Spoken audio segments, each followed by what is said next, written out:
आर्याज म्हणून इथे जेवण्यासाठी थांबलो आहे.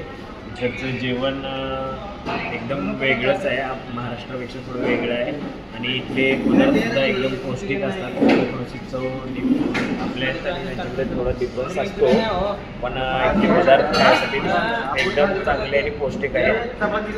आणि म्हणजे बऱ्यापैकी तुम्ही इकडे कधी आलात तरी नक्की हे पदार्थ ट्राय करा. एवढंच. आपल्यापेक्षा एकदम वेगळं हे फूड्स आहेत आणि सगळेच पदार्थ आपल्यापेक्षा इकडे वेगळे असतात.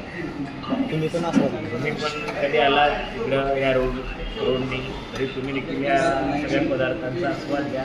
सगळे आम्ही जेवण करतोय, मस्त आहे एकदम. हॉटेल पण चांगलं आहे. सोमा काय नंबर घेऊन आहे सर गोविंद